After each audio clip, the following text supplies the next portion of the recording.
Good morning दोस्तों।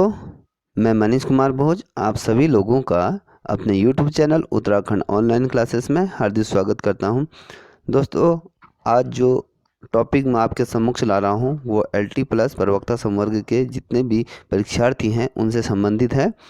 आज हम टीचिंग एप्टीट्यूड अभिव्यक्ति से संबंधित प्रश्नों पर चर्चा करेंगे। ये एग्जाम के दृष्टिकोण से महत्वपूर्ण है। ये कोई प्रश्न कहीं ना कहीं परीक्षा में आ सकते हैं। आप इनको मेरे साथ बनाते हुए चलिए।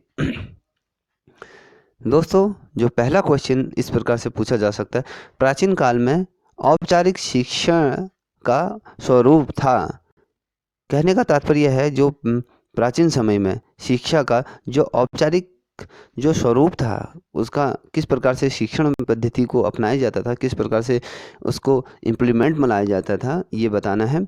जो प्राचीन समय में जो शिक्षा का जो प्रभाव था वो धार्मिक संस्कारों का ज्ञान देना था, क्योंकि धर्म से संबंधित चीज़ों को आगे बढ़ाना और उनको सामाजिक पृष्ठभूमि में पृष्ठांकित करना ये उद्देश्य था। अब अगले क्वेश्चन की तरफ बढ़ते हैं। ये देख लीजिए आप, ये महत्वपूर्ण प्रश्न मैं आपके सम्मुख ला रहा हूँ। यदि आपसे किसी गंभीर विषय पर भाषण देने के लिए कहा जाए तो आप क्या करेंगे? उस पर किस प्रकार के अभिव्यक्ति प्रदान करेंगे? आप उस समय की स्थिति के अनुसार सहज तैयार हो जाओगे। यदि कोई आपसे मंच पर किसी विषय पर यदि भाषण देने के लिए आपको आमंत्रित करता है तो आप थोड़ी देर के लिए आपको अनकंफर्टेबल महसूस करोगे और उसके कुछ मिनटों में अपने आप को सजग तौर पर तैयार कर लोगे और अपने आप को उस चीज़ के लिए समर्पित कर दोगे। कहने का तात्पर्य है सजग होकर तैयार हो जाओगे। ठीक है, और अगले क्वेश्चन की तरफ बढ़ते हैं। शिक्षक की योग्यता एवं आचरण का सबसे अच्छा मूल्यांकन कौन करता है? ठीक है, जो शिक्षक का जो आचरण होता है, एक जब शिक्षक बनता है उसकी योग्यता और उसका आचरण, उसका व्यवहार किस प्रकार से है, उसकी एक्टिविटी किस प्रकार की है, क्या वो पढ़ाने में सक्षम है, इत्यादि चीज़ों का पूरा आंकलन किया जाता है। यदि मैं उसके मूल्यांकन का बात करूं तो उसके मूल्यांकन शिक्षण के तौर पे किया जाता है। ठीक है, अगला प्रश्न, स्कूल अनुशासन में जो समाजी नियमों का साहस परिपालन को प्राथमिकता दी जाती है। जब किसी विद्यालय में अनुशासन की बात आ जाती है तो उसमें जब शिक्षक किस प्रकार की अपनी भूमिका निभाता है, वो सामाजिक नियमों का सहज परिपालन को प्राथमिकता देता है। उसके अनुरूप शिक्षण कार्य और शिक्षण पद्धति को प्रारंभ करता है। ठीक है, अब यदि मैं बात करूं, आधुनिक अनुशासन का मौलिक दर्शन है, जो आधुनिक जो शिक्षण है तो उसका जो अनुशासन का मौलिक दर्शन क्या है, उसका जो सही तरीके से ये हम उस पर व्याख्या करें, उसका जो स्वास्थ्य मार्गदर्शन एवं परिमार्ग, ये चीज़ सर्वप्रथम महत्वपूर्ण रखती है। जो स्वास्थ्य मार्गदर्शन स्वस्थ होना चाहिए, उसका मार्ग प्रशस्त होना चाहिए एवं परामर्श, उसको किसी प्रकार की कोई कठिनाई होने पर वो किसी से कुछ चीज़ें पूछ सकता है, उस पर परामर्श ले सकता है। ठीक है, अगला क्वेश्चन, शिक्षण की डाल्टन विधि आरंभ करने का श्रेय किसको जाता है? जो शिक्षण का जो डाल्टन विधि है ये महत्वपूर्ण है प्रश्न, इसे आप देख लीजिए। जो विधि का आरंभ करने का श्रेय किसे जाता है? पार्कहर्स्ट को यह श्रेय जाता है। ठीक है, शिक्षा मनोविज्ञान का जनक किसको कहा जाता है? ये हर्बर्ट को कहा जाता है। ठीक है, अगला क्वेश्चन, बच्चों के लिए सबसे उत्तम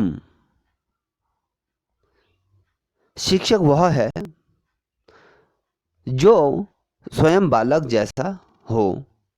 यह कथन किसने कहा है? कहने का तात्पर्य है, जब कोई शिक्षक शिक्षा का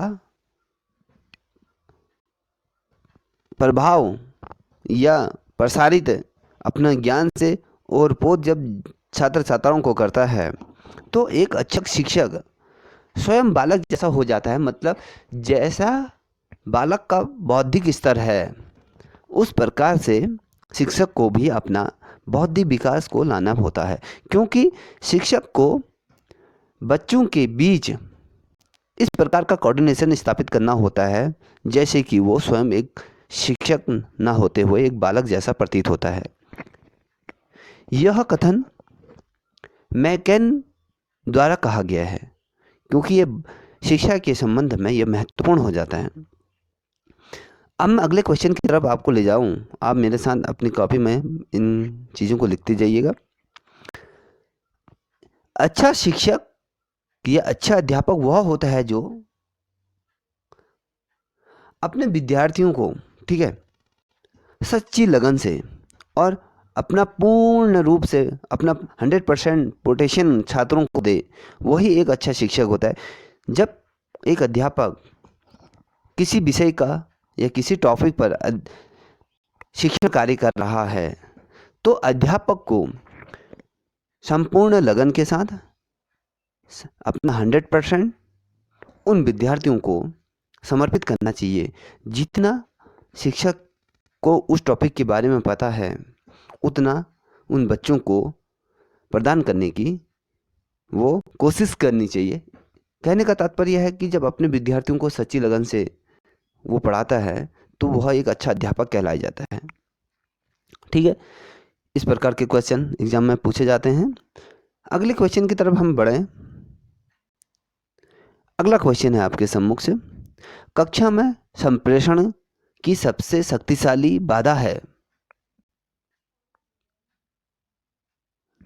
जो शिक्षा का जो स्तर है कक्षा का, उसमें बच्चों के साथ किस प्रकार का कोऑर्डिनेशन एक शिक्षक करता है और उसके अंतर्गत शिक्षा और क्लास के मध्य किस प्रकार का एक बाधा उत्पन्न हो जाता है, किस प्रकार की एक विघ्न पड़ जाता है, उस चीज़ को यहाँ पर कहने का तात्पर्य ये है।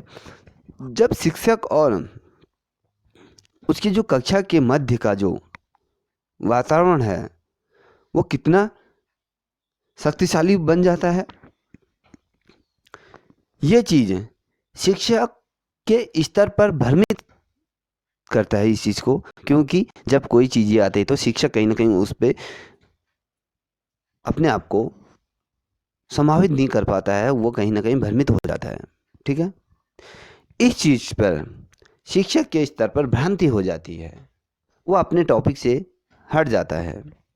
ठीक है, अब जो बचपन से आप लोग इस चीज़ को देखते हुए आए होंगे, क्योंकि हम बात कर रहे हैं शिक्षकों में छात्रों के प्रति अभिव्यक्ति की बात कर रहे हैं, अभिरुचि की बात कर रहे हैं। ठीक है, यदि मैं बात करूं आपसे, बच्चों का जो प्रथम अध्यापक होता है, उसकी जो पहला गुरु होता है वो बच्चे की उसकी माता पिता। यदि मैं बात करूं अध्यापक की तो उसकी माँ उसकी सर्वप्रथम अध्यापिका होती है। यदि किसी औचित्य तौर पर देखा जाए या किसी कथन की तरफ यदि हम देखें तो बच्चों की जो प्राथमिक पाठशाला होती है वो उसकी माता पिता और उसका प्राथमिक जो पाठशाला उसके घर को कहा जाता है। ठीक है, और उसमें जो शिक्षक की भूमिका निभाती है उसकी वो माँ होती है। अगला क्वेश्चन, आप स्कूल के बाहर अपने छात्रों से बहुत गंभीर होकर व्यवहार करेंगे। ठीक है, जब स्कूल के जब कोई छात्र छात्राएं किसी शिक्षक को बाहर मिलते हैं या उनसे बातें होती हैं तो शिक्षक को बहुत गंभीर होकर अपना व्यवहार को प्रदर्शित करना चाहिए। ठीक है, क्योंकि शिक्षक और छात्र के बीच का जो गैप होता है उसको बनाए रखना चाहिए। यदि आप उस गैप को बनाए नहीं रखोगे तो छात्र आपको एक शिक्षक ना सोचते हुए एक मित्र की रूप में आपको देखेंगे और आपसे उसी प्रकार का व्यवहार करेंगे, जिससे आपका शिक्षण कार्य प्रभावित हो सकता है और अच्छी तरीके से जो अपना आप 100% पोटेंशियल क्लास को दे रहे हो, जो टॉपिक पे आप चर्चा कर रहे हो उस पर कॉन्सेंट्रेट नहीं कर पाओगे। ठीक है, अगला क्वेश्चन है आपके सम्मुख से, अच्छे शिक्षक को हमेशा एक अच्छे शिक्षक को व्यवहारिक मनोवैज्ञानिक शिक्षा मनोविज्ञान तथा बाल मनोविज्ञान का ज्ञान होना अति आवश्यक होना चाहिए ही चाहिए। जब एक अच्छे शिक्षक जब किसी विद्यालय में शिक्षण के लिए कक्ष पर प्रवेश करता है या किसी संस्थान में या किसी मंच से वो छात्रों को संबोधित करता है, तो शिक्षक के जो व्यवहारिक मनोविज्ञान का उसको पूर्ण अध्ययन और उसका पूर्ण ज्ञान होना चाहिए, और जो बालक की मनोवैज्ञानिक प्रवृत्ति का भी उसे ज्ञान होना चाहिए कि बालक किस प्रकार की प्रवृत्ति करेंगे और किस प्रकार का वो इस जो अध्याय है, जो कोई आप किसी प्रकार की जो स्पीच दे रहे हो उसके बाद बच्चों पर इसका किस प्रकार का प्रभाव पड़ेगा, वो उस पर सर्वाधिक महत्वपूर्ण हो जाती है ये चीज़ें। ठीक है, अब अगले क्वेश्चन की तरफ हम बढ़ते हैं। आपके विचार में, ठीक है, मैं पूछ रहा हूं कि आपके विचार में शिक्षा का उद्देश्य क्या होना चाहिए।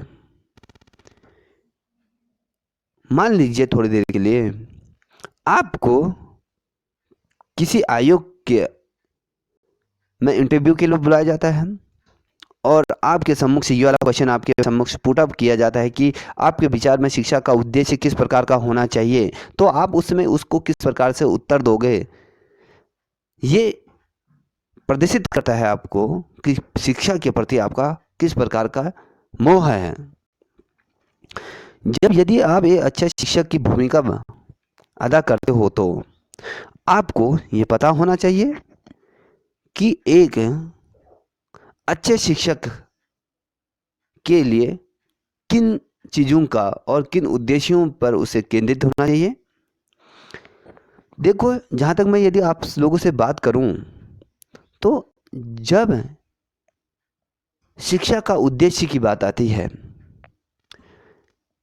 किसी भी इंस्टीट्यूट में चले जाइए, किसी भी देश, किसी भी प्रदेश, किसी भी राज्य के अंतर्गत यदि चाहे यदि हम शिक्षा की बात कर रहे हैं तो शिक्षा के अंतर्गत बालकों का सर्वांगीण विकास की बात की जाती है, स्टूडेंट की डेवलपमेंट की बात की जाती है। शिक्षक जब छात्र छात्राएं हैं तब शिक्षक का वजूद है। ठीक है, इतना आप ध्यान रख लीजिएगा। कभी क्वेश्चन आ सकता है आपके सम्मुख से कि आपके विचार में शिक्षा का उद्देश्य क्या होना चाहिए, तो उस समय आप ये लिखिएगा, बालक का सर्वांगीण विकास होना चाहिए। आप पाठ्यक्रम निर्माण में, ठीक है, डैश तथा उसमें डैश कर लीजिए का ध्यान मुख्य रूप से रखना चाहिए। जब हम किसी पाठ्यक्रम का निर्माण करते हैं तो हमें किन मुख्य बातों पर ध्यान केंद्रित करना चाहिए, किन किन चीज़ों पे हमें गौर करना चाहिए। जब हम पाठ्यक्रम का निर्माण करते हैं तो शिक्षा के उद्देश्यों को मद्देनजर रखना चाहिए, साथ ही शिक्षण अनुसंधानों को, संसाधनों को, या कहें हम दूसरी तरफ जो शिक्षा के संसाधन हैं उन पे भी मुख्यतः फोकस रखना चाहिए, उस प्रकार से पाठ्यक्रम का निर्माण करना चाहिए। ठीक है, अब देवी के अनुसार, ठीक है, डैश मान लीजिए शिक्षक और ये जो हम अभिव्यक्ति कर रहे हैं, टीचिंग एप्टीट्यूड की बात करें, उसके अंतर्गत देवी एक विद्वान है, उनके अनुसार ये मनोवैज्ञानिक विद्वान है, इनके अनुसार किस प्रकार से शिक्षा को प्रदर्शित किया गया है, इसके बारे में बताना। मैं यदि बात कहूँ देवी के अनुसार, तो इन्होंने शिक्षा एक मनोवैज्ञानिक आवश्यकता है, इस चीज़ पे इन्होंने फोकस दिया और इन्होंने ये कहा कि यदि हम शिक्षा को शिक्षक की जननी के तौर पे यदि उभारें, तो उसमें जो महत्वपूर्ण हो जाता है, शिक्षा एक मनोवैज्ञानिक आवश्यकता होती है। जब किसी शिक्षक या विद्यार्थी की बात करें, जब तक उन्हें मनोवैज्ञानिक चीज़ों का ज्ञान ना हो, ये चीज़ आवश्यक रूप से शिक्षक को आनी चाहिए। मनोवैज्ञानिक चीज़ के अंतर्गत किस प्रकार से शिक्षा का उद्देश्य को परिपूर्ति की जा सकती है, इस पे बहुत ज़्यादा ध्यान देने की आवश्यकता होती है। अब अगला क्वेश्चन मैं आपके सम्मुख रखता हूँ। शिक्षण एक डैश है। आपके सम्मुख से इस प्रकार के क्वेश्चन भी फुटअप होते हैं। शिक्षण एक है, तो आप क्या उसको बताओगे? शिक्षा एक है मतलब शिक्षण एक कौशल है। देखो, आपके सम्मुख से एक उदाहरण रखता हूँ। यदि एक चित्रकार या पेंटरकार, एक बढ़ई, एक कारपेंटर का अपने क्षेत्र के अंतर्गत एक निश्चित कुशलता और कौशल होता है उसके अंतर्गत। यदि मैं मूर्तिकार की बात करूं, तो एक मूर्तिकार किसी भी पत्थर को तराश कर वो क्या करता है, मूर्ति का निर्माण कर देता है। उसी प्रकार शिक्षण का एक निश्चित कौशल होता है, उसके अंतर्गत शिक्षा को प्रदान करने की व्यवस्था उसके अंतर्गत देखी जाती है। ठीक है, अगले क्वेश्चन की तरफ बढ़ रहे हैं हम। भाषा सीखने का प्रभावी उपाय होता है, क्या होता है? भाषा को किस प्रकार से हम सीख सकते हैं, उसको किस प्रकार से हम अपने लाइफ में इम्प्लीमेंट ला सकते हैं, बच्चों के प्रति हम किस प्रकार को उसको दर्शा सकते हैं, उसका जो मेन उद्देश्य होता है दोस्तों, वो वार्तालाप करना होता है। हम किस प्रकार से बच्चों से कोऑर्डिनेशन रख रहे हैं, किस प्रकार से उनसे वार्तालाप कर रहे हैं, ये चीज़ महत्वपूर्ण हो जाती है सीखना और सिखाने के तौर पर। जब हम बच्चों से आपसी वार्तालाप करेंगे, तब उनके अंतर्गत भाषा का भी डेवलपमेंट होगा, साथ ही सीखने की प्रवृत्ति भी उनके प्रति जागेगी। अब अगले क्वेश्चन की तरफ मैं बढ़ूं, उसमें महत्वपूर्ण एक क्वेश्चन आपके सम्मुख से रख रहा हूं। एक शिक्षक के रूप में आप प्राथमिकता देंगे। जब आप एक शिक्षक नियुक्त हो जाते हैं, तो आप एक वैज्ञानिक दृष्टिकोण एवं विचार को अपनी प्राथमिकता दोगे, उसके अनुरूप आप अपना शिक्षण कार्य को प्रारंभ करोगे। ठीक है दोस्तों, अगला क्वेश्चन मैं आपके सम्मुख से पुटअप कर रहा हूँ। ये परीक्षा के दृष्टिकोण से महत्वपूर्ण भी है, कई दफ़े ये आ चुका है। यदि मैं बात करूँ इसकी 2007, 2012, 2015 के पेपर में ये क्वेश्चन पूछा गया है। यदि आप अगर नेक्स्ट ईयर के कुछ क्वेश्चन पेपर उठा के देखें, तो ये क्वेश्चन आपको कहीं ना कहीं मिल जाएगा। शिक्षण के माध्यम से, ठीक है, शिक्षण के माध्यम से डैश, इसमें फिलिंग द ब्लैंक्स वाला क्वेश्चन है, होता है। इसके अंतर्गत यदि मैं बात कहूँ आपसे, शिक्षण के माध्यम से समाज के सभी वर्गों का कल्याण का उद्देश्य होना चाहिए। किसी एक पर ध्यान ना रखते हुए समाज के सभी वर्ग और समाज के सभी चीज़ों को मद्देनजर रखते हुए उन पे चर्चाएं होनी चाहिए, उस पे शिक्षण कार्य होना चाहिए, उस पे न किसी प्रकार का भेदभाव शिक्षक के अंतरात्मा के अंदर ये चीज़ें नहीं आना चाहिए। शिक्षक एक निर्माणकर्ता के तौर पर होते हैं। यदि शिक्षक किसी चीज़ का निर्माण करता है, यदि उसमें किसी प्रकार की खामियां भर देता है, यदि भेदभाव का, तो स्वतः ही उस नींव का ढहना प्रारंभ हो जाएगा। किसी प्रकार का शिक्षण कार्य उसके अंतर्गत आपका प्रतिफूल फल फूलेगा नहीं। ठीक है दोस्तों, अगले टीचिंग एप्टीट्यूड के कुछ क्वेश्चन मैं पुनः आपके सम्मुख से लाऊंगा। अभी तक के लिए इतना ही। यदि आप लोगों को मेरी वीडियो पसंद आई हो, प्लीज़ इसे लाइक, शेयर, कमेंट कीजिएगा। इसी प्रकार से आप लोगों के लिए मैं वीडियो लाता रहूँगा। Thank you. जय हिंद, जय भारत।